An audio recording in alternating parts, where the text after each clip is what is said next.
সুপ্রিয় দর্শক আসসালামু আলাইকুম, কেমন আছেন আপনারা? নিশ্চয়ই ভালো আছেন। আজকের ভিডিওতে আপনাদের সবাইকে স্বাগত জানাচ্ছি। আজকে আমি আপনাদের সাথে শেয়ার করব গর্ভকালীন সকল দাগ বা স্ট্রেস মার্ক দূর করবেন শুধু এই একটি ঘরোয়া উপকরণে। তাহলে চলুন জেনে নেওয়া যাক সেই উপকরণটি কি। বাই দ্য ওয়ে, মূল ভিডিওতে যাওয়ার আগে একটা কথা বলি, আমি আমার চ্যানেলে pregnancy related, specially normal delivery related অনেক ইম্পর্টেন্ট তথ্য ভিডিও আকারে শেয়ার করে থাকি। এই তথ্যগুলো আমার পার্সোনাল এক্সপেরিয়েন্স ও আমার ডক্টরের সাজেশন থেকে নেওয়া। তাই আমার চ্যানেলটিকে যদি একবার আপনারা ভিজিট করেন তাহলে আপনারা আপনাদের প্রশ্নাতীত মনের অনেক প্রশ্নের উত্তর পেয়ে যেতে পারেন। আমন্ত্রণ জানাবো আমার চ্যানেলটিকে একবার ভিজিট করে দেখার। এবারে চলুন মূল আলোচনায় যাওয়া যাক। আমি শুরুতেই বলেছি আজকে আলোচনা করব গর্ভকালীন সকল দাগ বা স্ট্রেস মার্ক দূর করবেন ঘরোয়া একটি সহজ উপাদানে। এবারে চলুন বলছি সেই উপাদানটি কি। গর্ভাবস্থায় আমরা যখন পঞ্চম মাস থেকে শুরু করে ধীরে ধীরে সামনের দিকে যত এগুতে থাকি ততই আমাদের পেট বড় হতে থাকে। বেসিক্যালি 5 মাস বয়স থেকে আস্তে আস্তে পেটটা বোঝা যায়। এরপরে ধীরে ধীরে যত সামনের দিকে আগাবেন ততই পেট বড় হতে থাকবে। এর কারণ হচ্ছে আপনার বাচ্চা আস্তে আস্তে বড় হচ্ছে, তার যে জন্ম ওজন তৈরি হওয়া সেটা ধীরে ধীরে তৈরি হচ্ছে। এই কারণে জরায়ুর মধ্যে বাচ্চার একটা চাপ পড়ছে, জরায়ু বড় হচ্ছে, পাল্লা দিয়ে আপনার পেটটাও বড় হচ্ছে। এখন পেট যত বড় হয় ততই কিন্তু আপনার শরীরের উপরে তার ভারটা পড়তে থাকে, মানে বাচ্চার ভারটা আপনার পুরো বডি তখন কাভার করে। বডির বিভিন্ন অংশ যেমন মেরুদণ্ড থেকে শুরু করে তলপেট পুরো অংশটাই কিন্তু বাচ্চাকে একটা ভালো জায়গা দেয়। আর যার ফলে কি হয়, মায়েদের পেটের নিচের অংশ বিশেষ করে তলপেটের দিকে দাগ পড়া, ফাটা ফাটা দাগ, এছাড়া পায়ের দিকে মানে উরুর অংশগুলোতে ফাটা ফাটা দাগ পড়ে থাকে। এই দাগগুলো সবারই হয়, কম বেশি, কারো কম হয় কারো বেশি হয়, তবে বেশিটাই সব থেকেই বেশি প্রাধান্য পায়, কম খুব একটা দেখা যায় না। এই দাগগুলো অস্বস্তি দেয় আমাদেরকে।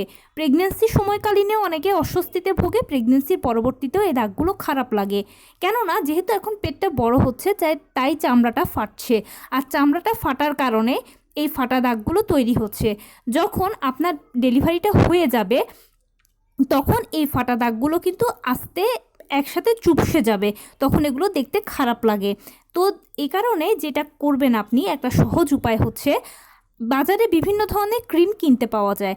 আপনি প্রেগনেন্সির আগে বা পরে সেগুলো ইউজ করতেই পারেন, কিন্তু একদম ঘরোয়া সহজ উপাদান হলো অলিভ অয়েল। অলিভ অয়েলটা তো আমরা সবাই কম বেশি বাসায় রাখি, বিশেষ করে শীতকালে তো আমরা সবাই অলিভ অয়েল মাখতে পছন্দ করি, কিংবা অলিভ অয়েল থাকেই আমাদের বাসায়। বা বর্তমান সময়ে অলিভ অয়েলের খুব একটা কিন্তু প্রাইসও নয়। সেই জন্য আপনি যদি পছন্দ করেন যে স্ট্রেস মার্কগুলো না থাকুক, তাহলে অবশ্যই সেক্ষেত্রে আপনি অলিভ অয়েলটা ব্যবহার করতে পারেন।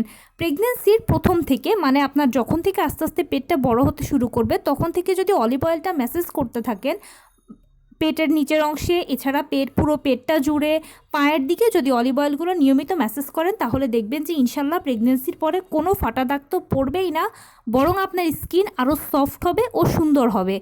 এছাড়াও অনেকে আছেন যে যারা এখন হয়তো সপ্তম, অষ্টম, নবম মাসের দিকে দেখছেন, বা আপনি একেবারে নবম মাসের শেষ পর্যায়েও আছেন, যদি এই ভিডিওটা দেখে থাকেন তাহলেও কিন্তু আপনি এখন থেকেও অলিভ অয়েলটা ইউজ করতে পারেন। এতে যে সুবিধাটা হবে, আস্তে আস্তে আপনার ফাটা দাগটা রিমুভ হতে শুরু করবে। এমনকি যারা একদম শেষ পর্যায়ে দেখছেন এই ভিডিওটা, মানে নবম মাসে হয়তো আছেন, এখন থেকে ইউজ করছেন, বা ডেলিভারির আর অল্প কিছুদিন বাকি আছে, আপনি এখন থেকে চাচ্ছেন যে অলিভ অয়েলটা ইউজ করতে পারবেন কি না, মনে একটা প্রশ্ন আসছে। হ্যাঁ, পারবেন। এখন যখন থেকে এই ভিডিওটা শুনছেন না কেন তখন থেকে আপনি এই অলিভ অয়েলটা ইউজ করতে পারবেন। আপনি ইউজ করবেন এটা ততদিন, এটা যতক্ষণ পর্যন্ত ফাটা দাগটা না যায়। যারা প্রথম থেকে ব্যবহার করেন তাদের ক্ষেত্রে দেখা যায় যে ডেলিভারি হয়ে গেলেও ফাটা দাগ বোঝা যায় না, তারা আর ব্যবহার না করলেও চলবে। কিন্তু যারা এখন একদম শেষ পর্যায়ে, মানে নবম মাস, অষ্টম মাস এরকম সময়, বা ডেলিভারির আগে যারা অলিভ অয়েলটা ম্যাসেজ শুরু করেছেন বা করবেন, তারা কিন্তু ডেলিভারির পরেও কমপক্ষে 1-1.5 মাস ব্যবহার করবেন। দেখবেন যে কোনো ধরনের আপনার সাইড ইফেক্টস হবে না, কোনো ধরনের কোনো সমস্যা তো হবেই না। ফাটা দাগগুলো অটোমেটিক রিমুভ হয়ে যাবে, আপনার স্কিন অনেক সফট হবে, সুন্দর হবে, স্কিনের ব্রাইটনেসটা বাড়বে। তো এই ছোট্ট একটা ঘরোয়া উপাদানেই কিন্তু আপনি আপনার সকল দাগগুলোকে দূর করে ফেলতে পারেন। এছাড়া আমি শুরুতেও বলেছি, এখন আরেকবার বলছি, যে বাজারেও বিভিন্ন ধরনের ক্রিম কিনতে পাওয়া যায়। প্রেগনেন্সির আগেও কিছু ক্রিম আছে, আবার প্রেগনেন্সির পরেও ফাটা দাগ দূর করার জন্য কিছু ক্রিম আছে, তবে সেই ক্রিমগুলো একটু এক্সপেন্সিভ। অনেকে যদি চান যে আমি একটু কম মূল্যে বা একদম প্রাকৃতিক উপাদানে আমি এগুলোকে রিমুভ করতে চাই, সেক্ষেত্রে আপনি অলিভ অয়েলটা ব্যবহার করতে পারেন। আর এছাড়া গর্ভাবস্থায় অলিভ অয়েল ব্যবহার করলে কিন্তু কোনো ক্ষতি হয় না, একদম ভালো, এটার কোনো সাইড ইফেক্টস নেই, এটা আপনারা সবাই ভালো জানেন। এক্ষেত্রে আরও একটা কথা বলি যে অনেকের দেখা যায় যে ঘাড়, বগল এগুলো কালো দাগ হয়ে যায়, ঠোঁট, নাক এই অংশগুলো কালো হয়ে যায়। তো এগুলো নিয়ে অনেকে টেনশন করেন যে কি করব। এক্ষেত্রেও আপনি অলিভ অয়েল ব্যবহার করতে পারেন, কোনো অসুবিধা নেই। এছাড়া আরও একটা কাজ করতে পারেন যে লেবু ঘষতে পারেন।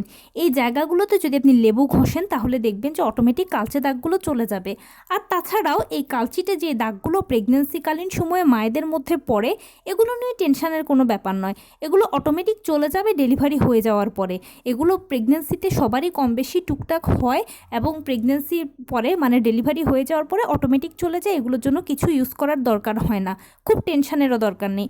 তবে ডেলিভারির পরে যদি দেখেন যে যাচ্ছে না বা সময় লাগছে, তখন সেক্ষেত্রে আপনি লেবু ঘষতে পারেন, দেখবেন চলে যাবে। আর তাছাড়া অলিভ অয়েল ব্যবহার করলেও চলে যাবে। কিন্তু ফাটা দাগ যেটা, সেটা হচ্ছে সবারই পড়ে, আর সেই দাগটা কিন্তু থেকেও যায় সবসময় আজীবন। তাই এই দাগটা দূর করার জন্য অলিভ অয়েল কার্যকরী ভূমিকা পালন করে। প্রথম থেকে যদি অলিভ অয়েলটা ব্যবহার করতে পারেন তাহলে তো ভালো, আর যদি শেষ দিকে অলিভ অয়েল ব্যবহার করেন তাহলে ডেলিভারির পরেও কমপক্ষে 1 মাস, 1.5 মাস, 2 মাস ব্যবহার করবেন, দেখবেন অটোমেটিক চলে যাবে। তো এই ছিল আজকের ভিডিও, কেমন লাগলো বলুন। যদি ভালো লেগে থাকে ও হেল্পফুল হয়ে থাকে তাহলে প্লিজ লাইক, কমেন্ট, শেয়ার করতে একদম ভুলবেন না। আর সেই সাথে আমার চ্যানেলটিকে সাবস্ক্রাইব করার বিনীত অনুরোধ রইল। পাশে থাকা বেল আইকনটি ক্লিক করে দেবেন যেন আমি ভিডিও আপলোড করার সাথে সাথে আপনারা নোটিফিকেশান পেয়ে যান। যদি কোনো প্রশ্ন থাকে কমেন্টসে জানাবেন, আমি রিপ্লাই দেবো। প্লাস যদি কোনো পরামর্শ থাকে যে কোন বিষয়ের উপরে ভিডিও বানালে আপনারা উপকৃত হবেন, সেটাও জানাবেন। আমি আপনাদের পছন্দের সর্বোচ্চ প্রায়োরিটি দেব। ভালো থাকবেন, সুস্থ থাকবেন। আসসালামু আলাইকুম।